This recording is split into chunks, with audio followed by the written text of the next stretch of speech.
Welcome in, everyone. We'll be getting started in a couple of minutes. If there's anything you want to see today, any specifics you want covered, feel free to drop some information in the chat. If you just want to say hello, where you're calling in from, we'd love to hear that too.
Ooh,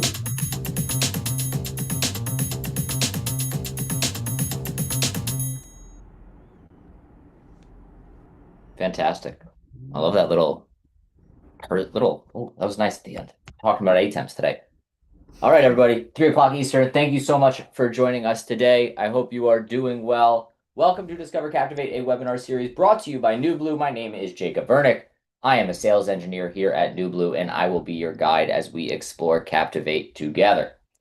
So, as per usual, we will be going through the all the features of Captivate, how to use this platform for all of your live graphics, play out, whatever you want to be doing with our software. We'll be covering today, but today we'll be highlighting the specific integration with a Blackmagic ATEM, one of the most popular switchers among our customer base.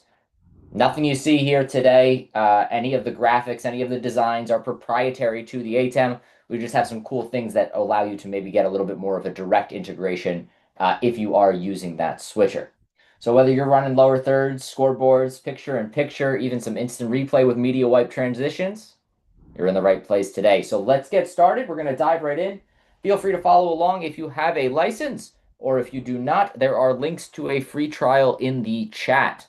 Again, if there are any specifics, if you have a specific use case that you want this tailored to, I'm more than happy to adapt, and we'll do a bit of a Q&A at the end of the session after we cover all the ATEM integration.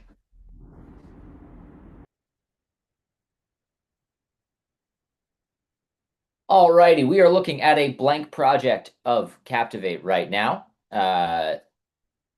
The one thing you will notice right off the bat, this is running on my Mac. Captivate is Mac and Windows friendly. It does not matter which you want to use, and it is cross-compatible. So if you have a Mac at home and you want to come home, build out your graphics, bring them into the office the next day, put them onto your Windows machine, that is absolutely fine and will work beautifully. The layout is the same. There's nothing to learn. If you can use it on Mac, you can use it on Windows. Walking through the panels a little bit, what we're seeing over here in this blank project. Over here, this is our project panel where all of our assets are going to live for this project, right? So if I have a media sequence, if I have my graphics, if I have some live video sources, I'll be able to queue them on and off over here from my project panel. We've got our preview window over here where we can see it before it goes live and do some basic transform. Our program monitor right here where we can go up to, in Captivate Broadcast, 4K. Captivate Sport is going to be limited to up to 1080 60. We will do both progressive and interlaced. And then down here, this is how we can send our content out. So if, we're tailoring today to a Blackmagic ATEM, the most popular ways that you can send that content out are going to be either over HDMI with Chroma Key. We'll take a look at that in a little bit. Or if you have a Deck Link, a Ultra Studio, something along those lines hooked up to your computer, you can send key and fill directly into your ATEM as SDI. So that is another option that is available to you. Down here, we've got our properties panel. This is blank right now, just it doesn't have any data. When we start adding some graphics, we'll see a little bit more in our properties panel. And then there's a bunch of other toggleable on and off windows up here that we can choose, right? So our audio, our video switcher, our library of graphics, and our shot display can all just be toggled on and off with the click of a button. Everything in here also is drag and drop. So if you actually don't want to see your preview monitor up here, maybe you want to put it below, everything can be moved around to your heart's content. And then you can save preset layout. So if you like this layout and you hold setup right here, every time that you click on setup, it is going to show you this exact framing, right? So it will put everything back exactly like this so you know what you're looking at when you come in. These are not the only options. The last option here to get your content out is our start streaming button up here. If you wanted to send up to 1 RTMP destination, up to 6 megabits per second, you can put in your RTMP URL, your RTMP key, and start getting your content out to wherever it needs to go. So again, using ATEMs as an example, one workflow is that people will bring in the fully switched ATEM feed into Captivate. They will put their graphics on top of it, and then that full feed from Captivate is what's going to be streamed out to wherever this content needs to go. If that's Facebook, YouTube, social, distribution like Flow Sports, something along those lines, wherever the content needs to go, you can click on Start Streaming and send it out there. Let's dive into actually getting our graphics off the ground, though, right? So we have a bunch of different ways to get your graphics into Captivate. The number one way I would say is using our graphic template library. So if I come back out here, Captivate Broadcast has over 1,000 templates. Captivate Sport has over 500, and it has something for everyone, right? So if we come over here, maybe we go into our Veritas News, right? Maybe you're doing a news production and you want to do picture in picture and full screens and lower thirds. All of those are available to you as templates. Same for sports, right? We have a bunch of different looks for sports. We can come into our acrylic folder and see roster graphics and stat graphics, scoreboards for baseball, basketball, football, hockey, lacrosse, soccer, and volleyball in a bunch of different styles. And then we'll talk a little bit later about the title designer, how you can come in here and create your own titles as well. We have a ton of different weather graphics, right? We have for game show, house of worship. If you are looking for something in here, there's something for everyone. Where I'm going to go today, though, is going to be over here back to our Cubic collection, where we have, a bunch of different options. I'm going to come in here and grab a lower third because that's maybe we're doing some sort of news corporate show today. I also want to grab a bug. Let me come back into here. I'll grab a bug where we can drop a logo in. And then maybe I wanted to have some sort of like maybe a poll graphic, right? This is going to be maybe just a very basic show today. So these are all the graphics I'm coming in here and grabbing, and we'll start to build out our graphics as we go, right? So let's start with a lower third. I want to get this lower third out. I want this playing in my broadcast, right? The easiest way to do that is by clicking right here on that play button. When you click on this play button, it is going to play that graphic on or off the air. So if I click on it again, goodbye to that graphic. It is now off the screen.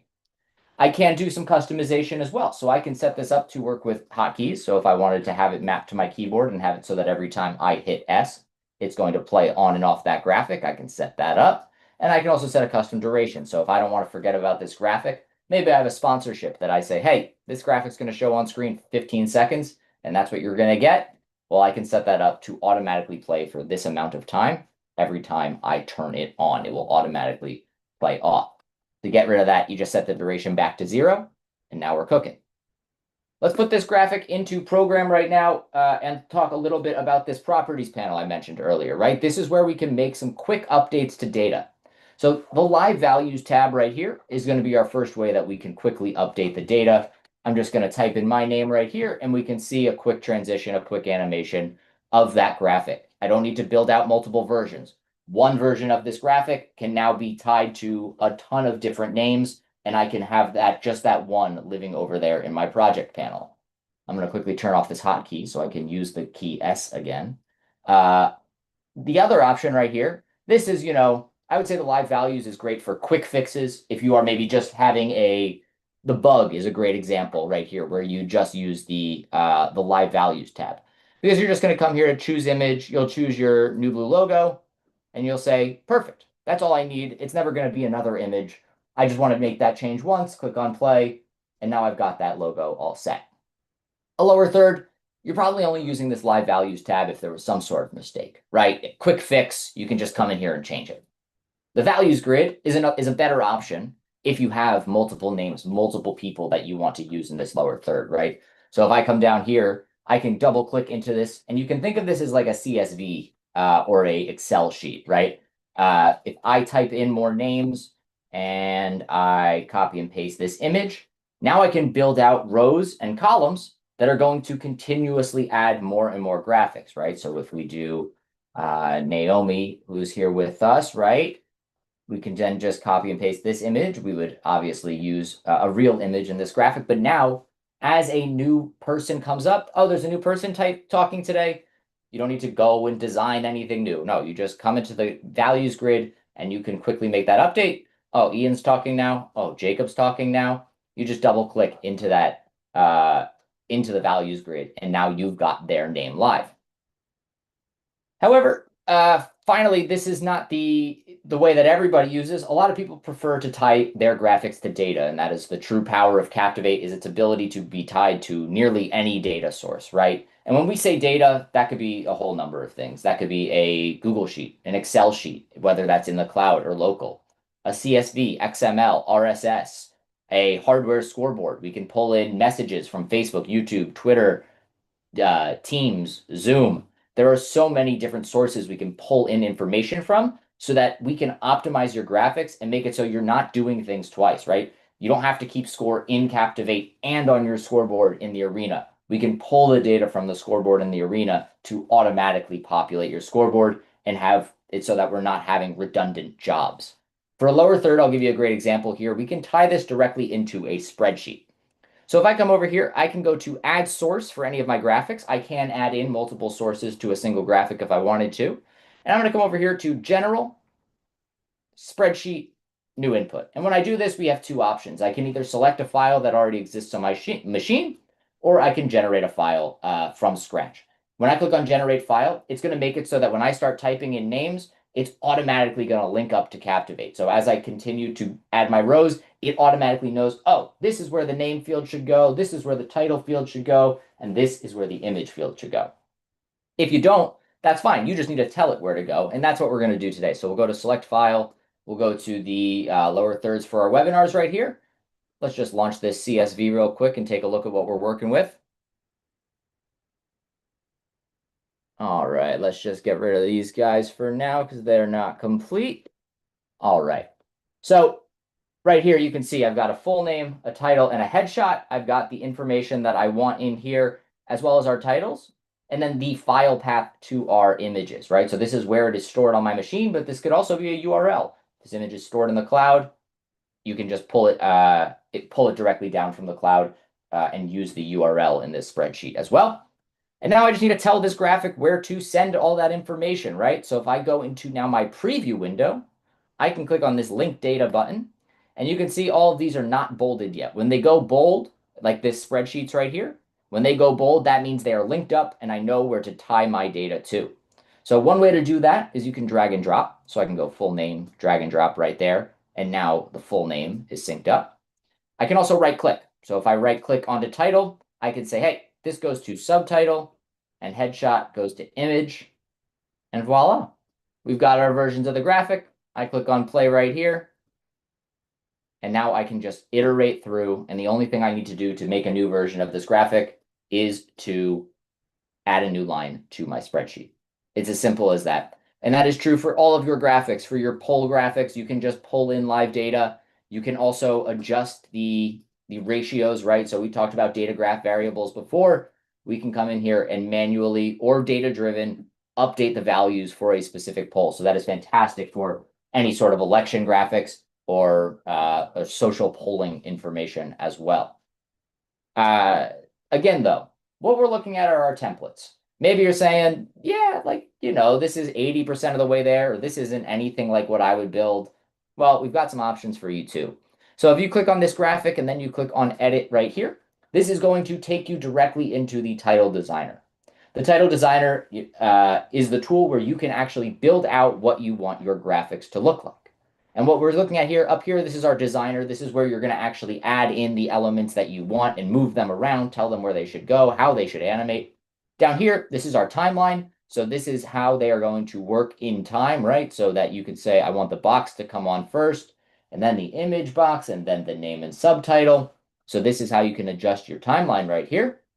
Over here, if you ever wanted to extend out your timeline or shorten it up, you could just type in a new value right in there. And then we have all sorts of different things. If you wanted to add a text layer, my recommendation, if you're building graphics from scratch, make sure that all the text is native to Captivate, right? So if you wanted to maybe come up here to file import, maybe you have a PNG file that you want to bring in, or a PSD, MOV, target sequence, PNG sequence, whatever it is, you can absolutely come in here, import that up, and we will make that a part of your graphic, but exclude any text and then re-add the text in Captivate, because that's going to make it so that you can update that just like that lower third we were looking at, just like this lower third. It's going to make it so that you can update that data live as long as the text is native to Captivate. A couple things to highlight about the title designer. It is 2 and 3D, right? So if I wanted to move things into and 3D space and then come down here, maybe extrude it out, I have all of those tools at my disposal. And then it also comes with an entire animation library. What does that mean? well, maybe instead of manually keyframing everything, which is something you can do if you want to say, hey, I want it to spin in a circle 5 times and then come down and then go back up. Well, you can turn on keyframing and map how you want each layer to kind of animate onto the screen. But we also have a whole library of transition effects. So if you come over to our library and go to transitions, and then either animations, transitions, anywhere along here, you can just click into maybe float and pop. See what this looks like. Now it's going to float down from the sky or it's going to fly back. There's a ton of different options in here that all you have to do to get on your graphic is drag and drop, right? Now this float and pop is a part of this layer. I can adjust how long it should play for, and voila, right? I've got a new version of this graphic. So really, there is so much you can do in the title designer, more than we could ever cover in just one session. Though we've tried, if you watch some of our previous webinars, we've tried to go pretty deep into the title designer to give you the tools that do exist in there. But again, if you ever have any questions, the webinars, the chat right now are great resources to learn more about the title designer as well. Captivate does give you the ability over here to build out what we call shots as well. So if you ever wanted to say, hey, sometimes I'm going to only have the lower third up, you can click right here on group into a shot. And then if we say, hey, sometimes I'm going to have the lower third and the bug up, right? Let's group that into a shot. And then sometimes we'll have the pole and the lower third up, right? We can group those into a shot. Now let's come over here. We're going to switch up our workspace layout. The one I'm in right now is great for setting things up, but maybe we want one that's a little bit more for operating. I'm going to come over here to live, and this is going to give me what down here is now my shot launcher. If this isn't on for you, you can just click right here into shots, and we can blow this up so we can see what we're looking at. When I click on this shot, it's just going to play my lower third. Oh, this one I forgot to add the lower third too, so let's go in and do that real quick. I'm going to control click and go to manage shots, connect to a shot, and we're going to connect this one up to shot one. And you'll see right there, okay, now we've got this in shot one. Okay, now I want my lower third and my bug to come on the screen. Great, now I've got a shot that does that. Oh, time for the poll. I can put my poll onto screen as well, right? So all of this, these different pieces right here, it's only going to give you the different pieces that you need, right? So let's start fresh. We've got the lower third. Now we want to go to the bug. It's not going to reanimate or anything. It's just going to bring the bug. This is just a really good way to see your scenes, to see exactly what you are sending to screen without having to worry about, oh, is it going to come off and then go back on? No, your shots are exactly how they are designed. When you click on a shot, that is what it's going to send into program right here. So hopefully that gives you some context on Captivate. Let's talk a little bit about the specific integrations with ATEM. So I'm going to launch ATEM software control really quickly. And if there are any questions, please feel free to throw them in the chat. ATEM software control. All right, so we've got our ATEM software control right here. When I come up in Captivate, I can come up here to settings. And now we've got a specific option right here for Blackmagic Design. And we have a few options we can choose. So you can see right now, it has picked up that my ATEM is connected, via USB. However, I can also make that available over the network, right? So I can choose the connection method right here, USB only, network with a manual IP connect or manual IP address, or the auto connect, or just disable it entirely. Right now we've got it on auto connect and it is connecting. And now we have a few great options for how ATEMs are going to work. We'll highlight one of them the most today, though. The first one we're on right now is upstream keying, right? So you can tell the ATEM, okay, this is when you're going to be most likely sending out HDMI, right? It can be SDI, but I'd say most of the time it's going to be HDMI. You're telling it right here what chroma color you are sending out, so what color to key out, and what input the ATEM is receiving this on. So when you're plugging it into your ATEM, what feed is this going into so that you can set up the chroma key.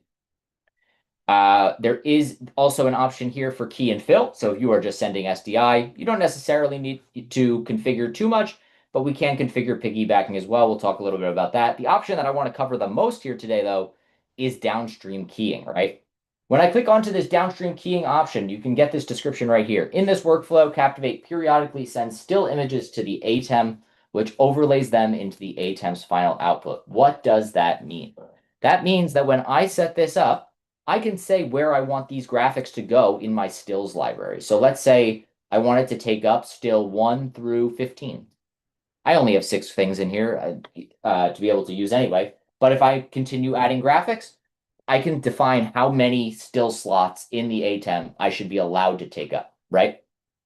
I'm going to back out really quickly. Let's just add a transition to this project, a media wipe, so that maybe if we're using something like Captivate's instant replay functionality, we can, cut to that, right? It'll say instant replay when we cut.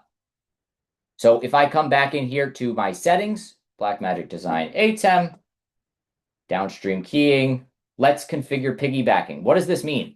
ATEM transitions can be configured to piggyback onto any Captivate transitions that are in your project. Let's try and do some switching up of some things here. I'm going to turn off my background for a second so we can maybe take a look at the ATEM together. The magic has been ruined. Let's take a quick look over here at my ATEM, which we've got right there. All right. So if we look at over here, our transition buttons, right? Mix, dip, push, wipe right, wipe left.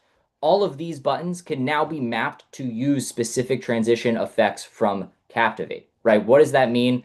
Let's take a little bit deeper of a look. Let's throw that background back on so we don't need to look at my messy room. So if I come over here, let me just add in one more transition effect really quickly. Hold on. Okay. Come up here to settings, Blackmagic Design ATEM, downstream keying, configure piggybacking. Well, we're not seeing these transition effects appear right now. Save settings. Let's try this one more time. There we go. All right, just had to be patient. So if I come over here, I can say that when I press on the mix button, I can call Stinger 4. When I press on the dip, it's going to call Stinger 1, right? What does this do? Okay, enable, save settings. I'm going to have my ATEM set over here to auto and, as the transition, and then I'm going to click on mix. Now, when I go from camera 1 to camera 2, it automatically calls my instant replay. And now when I go to dip, it automatically calls my stinger transition, right? So this is taking your ATEM and maybe giving it some effects that it previously didn't have, right? It had the dip, it had the mix, but now you are able to have the two platforms, the ATEM and Captivate, talk to each other so that your transitions can be run from Captivate. And when you are cutting from shot to shot, from camera to camera, from camera to replay, you can use those transition effects that, again, you can design fully custom, upload your team's logos, and design and build in here. And then the last piece of this, as well as we discussed, is the ability to have these right to your media player. So you can see right here, the cubic lower third, the cubic bug, and the cubic pole. The cubic lower third, the cubic bug, and the cubic pole. So when these graphics play on screen, they are automatically going to my ATEM. And the real power in this is that I don't need an HDMI output. I don't need an SDI output. So if I have an ATEM Mini Pro ISO that only has 4 HDMI in, I'm not taking one up for graphics. I can still use 4 cameras, have Captivate send right here to the media library, and then all you need to do on the, where is this option? Right here. In the palettes, your downstream key is just going to be set to media player 1 and media player 1 key, right? That is what's going to ensure that these are going to come in with transitions. And now you've got it all set to be your key. All of these graphics can now be played directly without needing any sort of cabling, right? It is just happening. You can do a network connection or a USB-C connection, and these graphics are going to become a part of your stills library and able to be played out as a part of your ATEM production. So that is what I was hoping to cover today. If there are any questions, please feel free to throw them in the chat. Yeah, open Q&A for the rest of the time if anybody has any questions.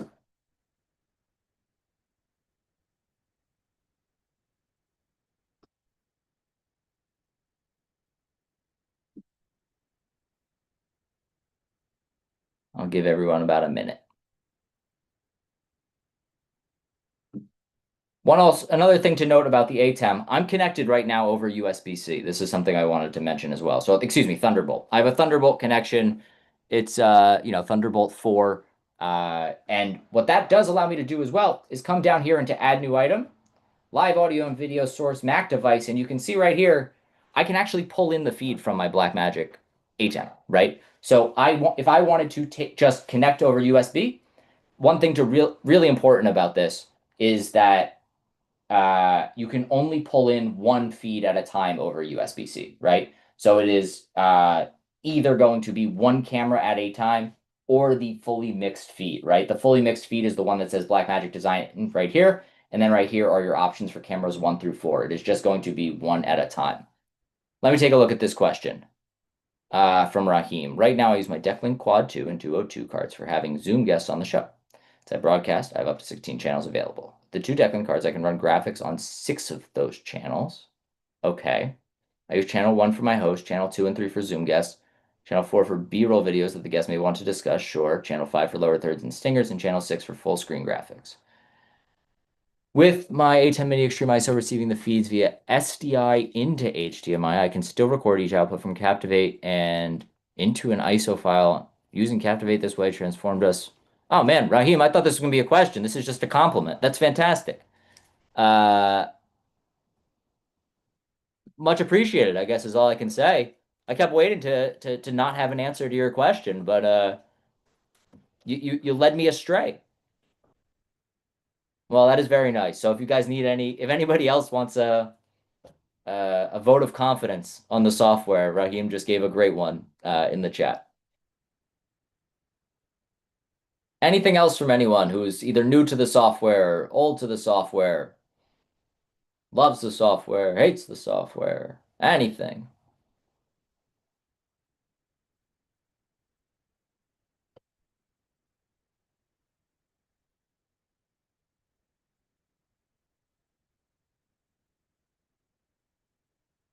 Yeah, I benefited from that, Raheem. I can guarantee you someone did. Well, Naomi, anything you want to add?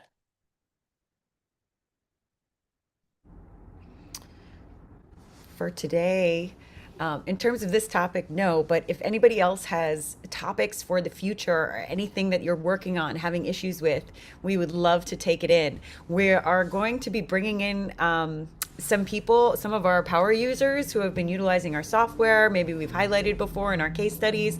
We're going to have Don Souza uh, from ADL Productions coming in our next webinar. You can ask any questions, come with thoughts. He's used it in a lot of his strongman competitions, and they've really spent a ton of time developing their custom API to work with our custom API to work with how they need their competitions to run, not only the actual operation and working organization of the competition, but then also internally with the graphics. So hopefully you guys can come and feed us what you need, because we're here to set that up and we want these topics to be relevant for all of you every time you come. Be right.